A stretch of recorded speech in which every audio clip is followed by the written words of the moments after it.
এসব কি বলছো? আমাদের এত সুন্দর কাটানোর মুহূর্ত তোমার কাছে আজব হয়ে গেল। আমারও না ইদানিং ওকে সন্দেহ হচ্ছে।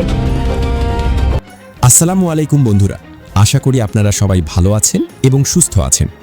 আমাদের চ্যানেলের নতুন আরেকটি ভিডিওতে আপনাদের সবাইকে স্বাগত জানাচ্ছি। দুনিয়ার টাকার গোলাম নাটকটি শুরু থেকেই দর্শকদের মধ্যে ব্যাপক আলোচনার জন্ম দিয়েছে।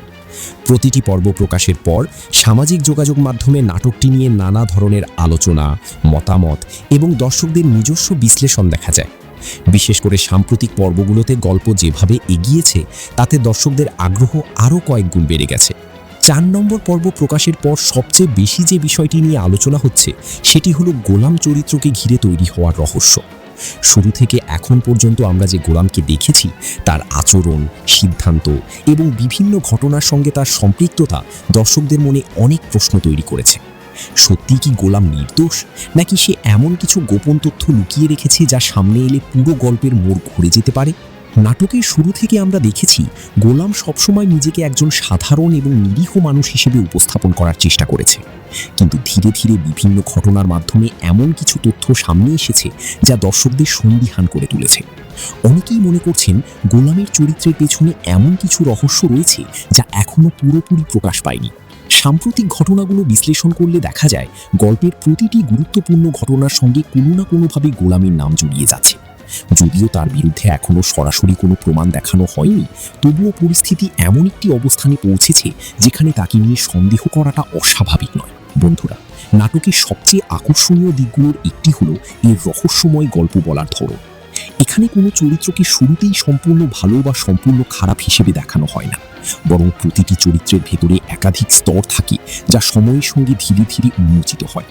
এ কারণে অনেক দর্শক মনে করছেন গোলামকে ঘিরে যে রহস্য তৈরি করা হয়েছে তার পিছনে আরও বড় কোনো চমক অপেক্ষা করছে। হয়তো গল্প এমন দিকে যাবে যা কেউ এখনো কল্পনাও করেনি। এদিকে কথিত বিশাল আর্থিক কেলেঙ্কারির বিষয়টিও দর্শকদের মধ্যে ব্যাপক কৌতূহল তৈরি করেছে। যদি এই ঘটনার সঙ্গে গোলামের সরাসরি সম্পৃক্ততা প্রমাণিত হয় তাহলে তার জীবনে বড় ধরনের পরিবর্তন আসতে পারে।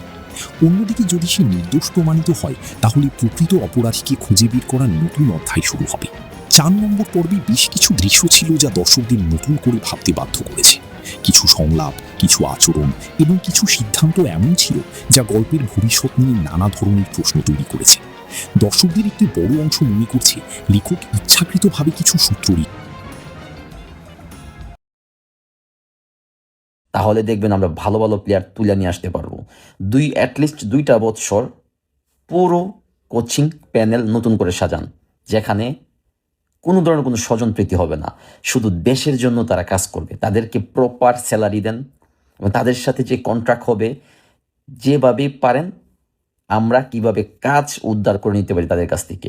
এর মধ্যে 2 বছরে আমাদের লোকালি ভালো 1-2টা টিম সেট আপ করেন, জেস্টিয়ন সেট আপ করেন, আমাদের অ্যাসিস্ট্যান্ট আরও কয়েকটা কোচ ডেভেলপ করেন। এই পুরাতন 4-5-6 জনের নামই সবসময় আসে কেন ভাই? একটা দেশের মধ্যে 4-5-6 জন কি সারা ফুটবলে ডেভেলপ করব? আরও নতুন ইয়াং পোলাপান দেন, অনেক পোলাপান চাই নতুন কিছু শিখতে, তাদেরকে সুযোগ দেন। তাদেরকে দ্বারা 2 বছরে আমাদের আরও কিছু ইয়াং কমিউনিটি ডেভেলপ করেন। এগুলো নিয়ে কাজ করলে হবে না। যারা পুরাতন আছেন আপনারা একটা সময় বাংলাদেশের জন্য অনেক কিছু করছেন, নতুনদের সুযোগ দেন। নতুনরা আপনার কাছ থেকে বয়সে ছোট, মেধায় ট্যালেন্ট, আপনার চেয়ে বেশি পরিশ্রম করতে পারবে, আপনার চেয়ে বেশি দৌড়তে পারবে, আপনার চেয়ে সব দিক থেকে বেশি পারবে সে, কারণ সে ইয়াং।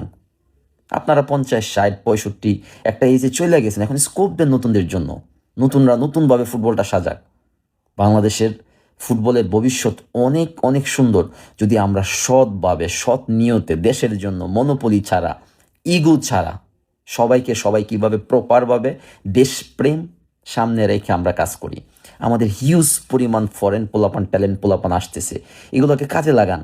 আমাদের ফুটবলের এখন ডেভেলপ কিন্তু লোকালি হচ্ছে না, বাইরের পোলাবান দিয়ে আমরা টিকে আসি, বাট এটা কিভাবে আমরা লোকালি ডেভেলপ করা যাবে? পাইপলাইনের বহুত পোলাবান আমাদের দরকার, তার জন্য পুরো ইকোসিস্টেমটা সুন্দর করে সাজান, সবার সহযোগিতা দেন। নতুন কোচ অপেক্ষায় আসি, প্লিজ ফেডারেশনের ভাই যারা আছেন আপনারা কাকে কি বললো না কেন, আপনারা সর্বোচ্চ বেস্ট ডিসিশনটা এবার নিয়ে দেখাবেন, যেন সারা বাংলাদেশের মানুষ আপনাদেরকে সেলিউট জানায় যে না, এবার একটা ভালো ডিসিশন হয়েছে।